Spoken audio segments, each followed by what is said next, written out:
What's going on, everybody? Isaac Fleischer here, and welcome to another iHoopsFL interview. Now, before we begin, make sure you guys follow me on Instagram, iHoopsFL. Wait, hold on a second. Sorry, had the little stream, little monitor going with the volume on my fault. But anyways, as I was saying, make sure you guys give me a follow on Instagram, iHoopsFL. I post all the highlights and all the best clips from any of these interviews that I've done. So definitely follow me on there.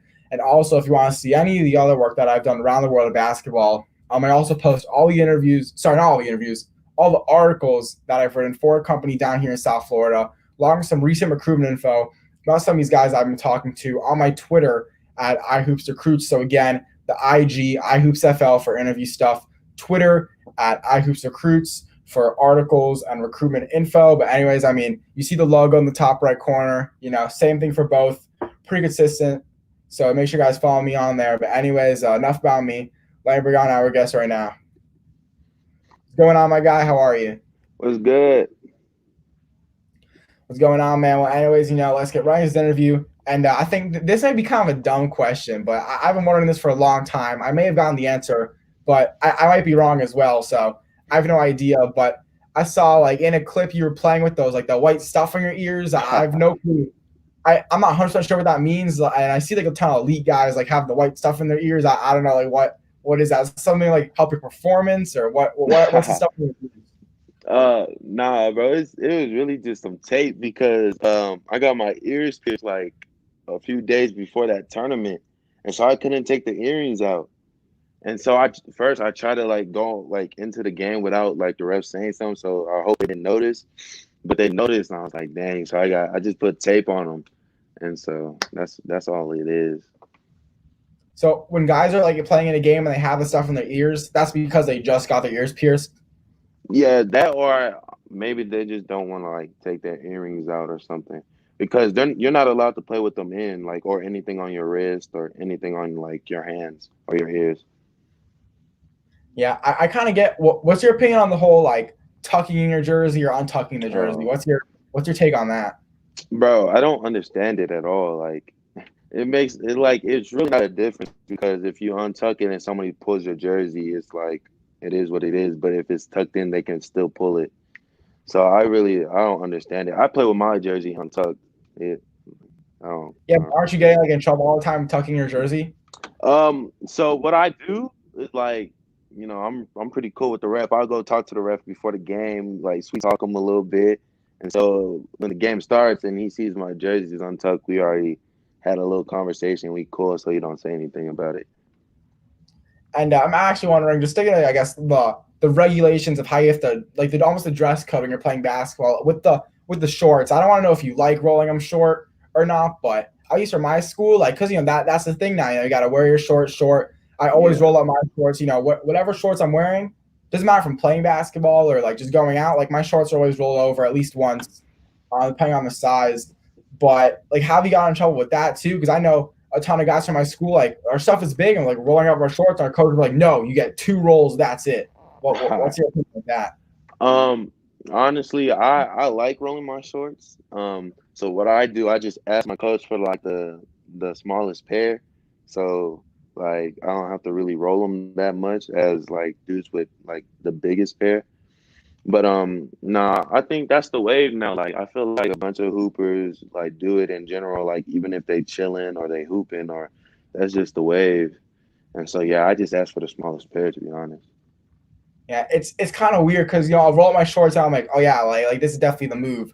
And then all of a sudden, like Facts. somehow I imagine myself like wearing girl shorts, and I'm like, I may need to reconsider. Like it's like for 1 second, like I'm looking in the mirror, like say I didn't change. I'm just like, okay, like this is tough. And then all of a sudden, I'm like, oh yeah, I don't know if I could do this.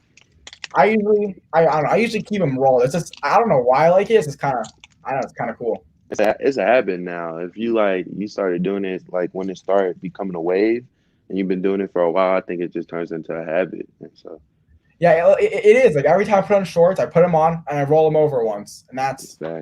that's it. Sometimes my mom yells at me. She says they're too short sometimes, but I only roll them over once. But have you done? I only do this in my house though, because like obviously, I'm never gonna like actually play basketball. But when I wear shorts, like do you do the like the one up, one down thing? Have you done that?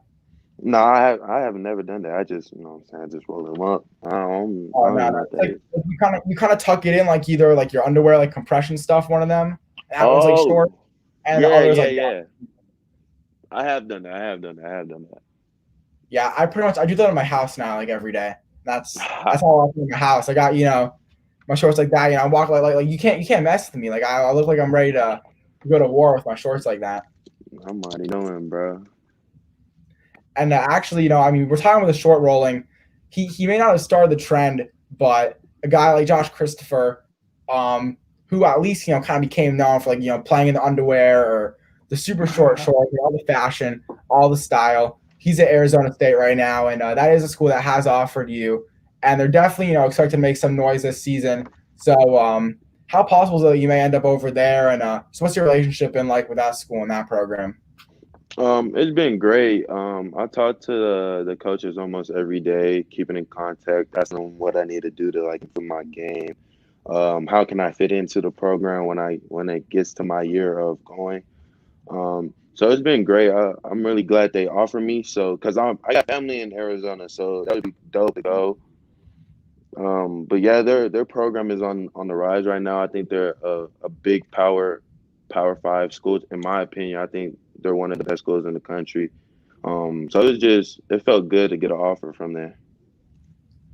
Since the college basketball season is starting soon, you said they're one of the top schools in the country. What other schools do you consider the top in the country then? If you're saying Arizona State's one of them, So I think Oregon's one of the top schools in the country.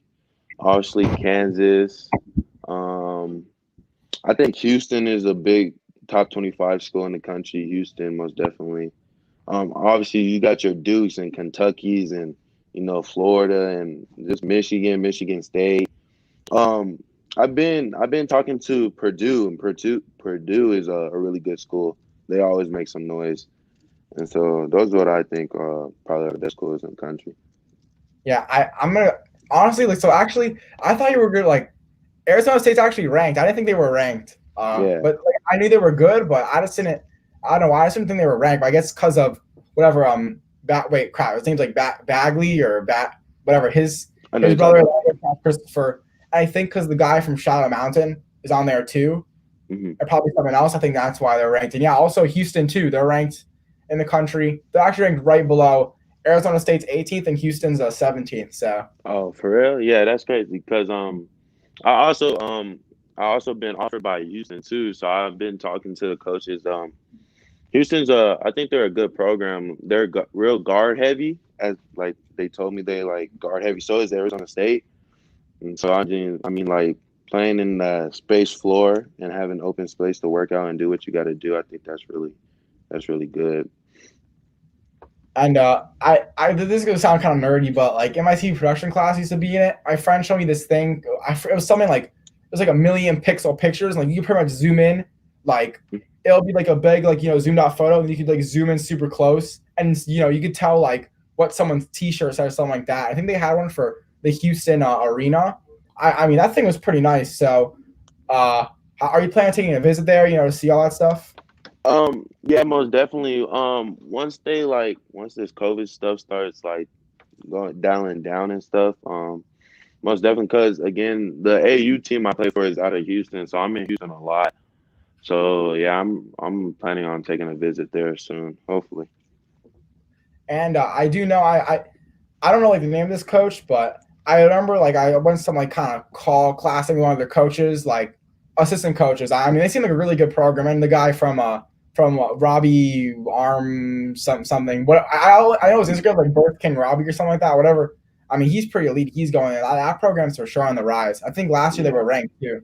I think. Yeah, they've been making a lot of runs in the tournament. The past few years, they've been losing like to like buzzer beaters. They lost to Michigan when Michigan went to the championship. They lost to Kentucky when Tyler Hero was there.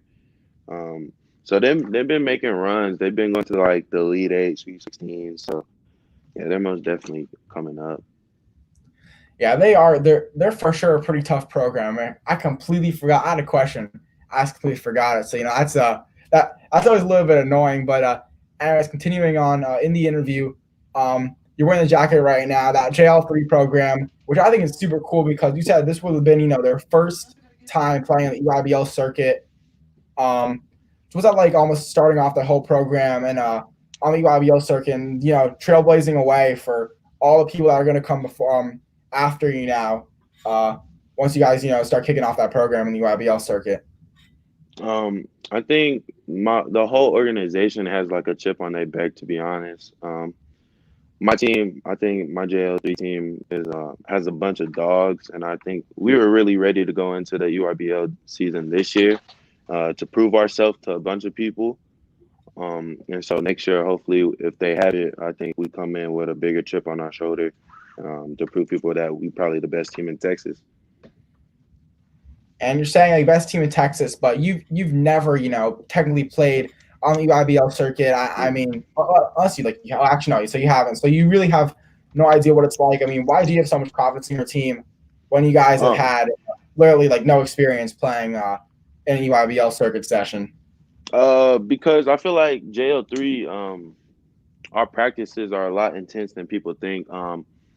Like I said, because Coach Lucas, him being an assistant coach with the Rockets, we get to go against those pros like G League players, Division I players, and so just building our confidence. And I think our chemistry for not like playing on the EYBL, I think is pretty good. So I think we should be real solid. Actually, I just remembered the question. It wasn't like a good question, but like, what city in Texas do you live in? Or like, what's the nearest big city to you? Oh, well, I live in El Paso, and that's far from everything. But the nearest city to me is probably Dallas. Okay, and I guess you like practice against the pros, or not, or like G League players. I guess is that how your practices like usually are, or is that like a every once in a while kind of thing? Nah, that's how they usually are. So we'll go through like a pro type workout, and they'll be there working out with us, and then we'll run like 5-on-5-on-5, and then that's how usually our practices go. And what's that like, joining a team? It's not like they kind of run a pro style practice. You're running, practices with the pros. What's that like? Just a new program, but already like starting it off, I guess, on a pro level like that. I think at first it was like nerve wracking because like like I never played against no pro until I came to JL3, but it's also good because it tests to see where you are with your game and how mentally strong you are, and so I think it's good for us. That's why I said going into the UIBL we should be solid because I mean there's nothing to fear if you're playing against the highest people in the world. For sure, and I guess even though like, you may even be like the top person in this question, but would you consider yourself the most underrated prospect in the class of 2023 for either the whole country or at least just in the southern part of the United States? Oh, most definitely. I feel like there's a bunch of people that are underrated, but yeah, I feel like I'm one of them. I think I did a lot of like good work this past summer with all the tournaments that we had. But yeah, I think I'm probably like the most underrated in the country. And why would you say that about yourself? Like, it's talking about your game, or maybe like you're not getting enough looks. I mean, why would you make that statement? Oh no. I guess they base it off where I live because like I said, El Paso is in the middle of nowhere. But when it comes down to game time, I think I'm probably one of the best players on the court. Definitely. And living in, I mean, I don't live in the middle of nowhere, luckily. But I guess you kind of said like I live in the middle of nowhere. Like, what's it like? How far do you live from like I guess the mall and stuff like that? Like, is it super far?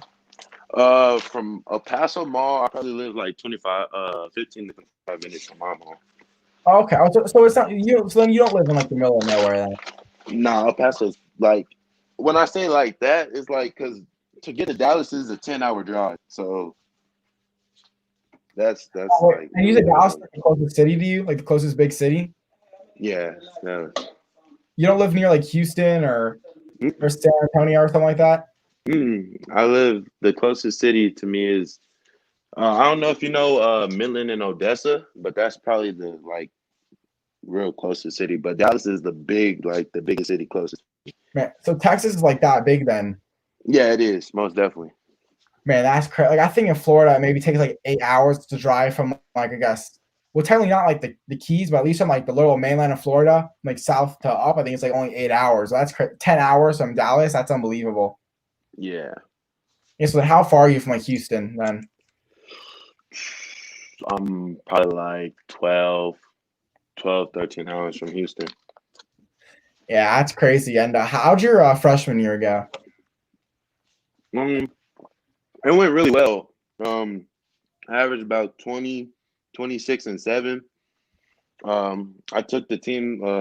I led the team to the second round. Hopefully, we go farther this year. We should, but it went really good. I think I had a good freshman year. And you kind of touched on it a little bit earlier, but which schools haven't shown a lot of heavy interest in you? I know Purdue, um, SFA. Um, who else? Those two are like the real main ones. I know New Mexico State and New Mexico are showing interest, but Purdue is like Purdue and SFA are the main ones showing interest. And obviously, unless I have this wrong, but you are in the class 2023. So how are you able to to stay so educated and so up to date in your recruitment when they're not allowed to like contact you directly like the 2022 guys? So what will happen is like you just have to have connections. So like my coach will talk to like one of the coaches and then they'll give my mom the coach's number and then we'll call them and then we'll build relationships. They can't text me, but I can text them and they can respond. So I'm texting them, asking them what I need to do, and they'll give me an answer. Oh, okay, so you're like allowed to text them like whatever hi or something like that, and like that's Hmm. you're like pretty much you're allowed to start conversations with them, on text, but Yeah. they just can't text you first. No, they can't text or call first And until I told them this summer. and when you're saying like what I need to do, are you talking about like in terms of maybe scheduling a phone call or what do you mean by that statement? So, what it is, so my mom and the coach will be having a conversation, and they'll be like, "This is the perfect time for you to call," and so we'll call at that time, and then we'll have the conversation, and then um, go on with our days. Okay, I'm just wondering. I'm assuming are you supposed to go to? Are you like are you getting ready to go to practice soon or something like that? Yeah, I'm getting ready to go to practice. Yeah, yeah. I was just wondering. Like I was just curious, or maybe it was gonna be something like cooler, like I don't know, kind of like Nah, I was Aspire or getting something ready. like that. Nah, I was getting ready to get my bag and stuff ready. Yeah, for me today, I my coach had show up 20 minutes early. Like I show up to the school 20 minutes early, but I wasn't like there. About my coach 20 minutes early, he got a little bit mad. Like it's because like I didn't get out of my bed until like 10 minutes before I have to be there. But yeah, hopefully he doesn't see that though. That's my little. It's never gonna happen again. It's never gonna happen again. I got a little bit distracted, but what sorts of things will you be considering when it does come time for you to make that decision of what school you want to play basketball at? Honestly, whichever coach I build like the strongest relationship with, and how he is with my mom and my family. And I feel like location plays a big part in it too. Like I said earlier, I want like my family to come see me play because they always see me play, so I'm accustomed to it. So them building a relationship with me and my family, and then the location of the school. So let's say like half your offers will be from the state of Texas, and Mhm. the other half are like spread out around the United States. Would you say that maybe if you made like a top five list, majority of them would be in the Texas area for that top Yeah, five? yeah, most definitely. Either like West Coast Texas. I feel like that's where my list would probably cut down to. And even though like you kind of said like location's important, I got my family, all that stuff. When a school like DePaul reaches out to you, or I'm sure a lot more schools that are kind of a little bit farther away. I mean, how do you kind of treat that school? Because obviously, like that's a really great program. I mean, a lot of Yeah. guys, love to play in the Big East and all that stuff. And then like it's not in the location you want to be in. Like, how do you kind of handle that? I think just adapting to the environment and the climate, because again, if they like keep it real with me and be honest with me, and our relationship is better than any other coach's relationship. And the coaches are cool with my mom. I feel like, and the program for me, I feel like there's no reason I shouldn't go. So I just got to go and adapt to the environment, the cold weather. Yeah. So I guess like in the end, it's almost like it's like location. You know, that's almost like the bonus. Like the main point, which is how it is for like every player, is like which school is the best relationship, and then hopefully it's in a good location that you want. But if not, I mean, if the one school is the best relationship, like that's just where you're gonna end up going. Yeah, whichever is the best fit for. I feel like that's the key thing for players now. Whichever is the best fit for the player and how they can adapt to their games.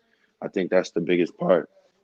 Because the location, like the weather, you could get used to it. The weather, so. Oh, so is weather like the important thing? Like you want to have like nice weather, or? Mm-hmm. Oh yeah, because a lot of guys Yeah. like when guys say locations, like I want to play for my family and friends. They're not like I need the weather to be good. I mean, why? Yeah. See, I'm a Texas kid, so it get hot down here. So, I like the summer. I ain't Yeah, never been. I'm a South Florida guy too. Like it's even hotter here than it is. I'm sure in Texas it Yeah. gets kind of cold like at some point. I mean here it's pretty much hot for besides like 1 month. Yeah, so or like take that and say you want to go to Chicago or something for college. Imagine Yeah, how that like it's tough. I used to want to go to Northwestern in Chicago. My parents were telling me like they're like it's so cold there. Like you won't want to go. And I've only seen the school. I saw it in the springtime. No, I saw it in fall twice. So I only saw like when it was kind of hot, like getting cold. They're like, no, it's terrible there. Like you don't want to go. Yeah, I mean, I don't even want to go there either anymore, anyways. But yeah, they're telling me like it's so cold, they won't be able to survive up there, pretty much. Nah, it's bad, bro. Like, but again, like if that's the best fit for the player and for myself or whoever it is, like I don't see why you wouldn't take it. You just got to learn how to adapt to the situation. Yeah, it's just maybe like another jacket. That's pretty much it. But they're like scary. They like scare me with the cold stuff. They're like, no, it's like you got to put the stuff in your face and like trying to like scare me with like the cold weather. Like I don't know why. Yeah, that's a fact. Yeah, but anyways, I got one more question for you, and I want to know what are your high school career goals? My high school goals. So for the all around high school, I think to make McDonald's All American, Jordan Brand All American, and for this year, I think just to lead my team farther than what we did last year in the state playoffs. All right, man, that's awesome. Real quick, I want to know: is there anything you want to plug or anybody you want to shout out? Nah. Oh, actually, shout out Cameron Barnes, Ronald Holland, Keller, all of them, all my Texas boys. We some dogs down here. I think Texas is probably the best state for hoops, to be honest. Yeah, I mean we're all entitled to our own opinions, but anyways, make sure you guys follow on Instagram at KJ Lewis, and at iHoopsFL. And anyways, for 2023, 6'4" shooting guard. What was it? Chapin High School or Chapin High School? I don't know. Chapin High School. Chapin High School. All right, man. Good thing I asked because Chapin was my first guess. So for 2023, 6'4" shooting guard, Chapin High School, KJ Lewis. I'm Isaac Fleischer. This has been another iHoopsFL interview. Peace out, guys.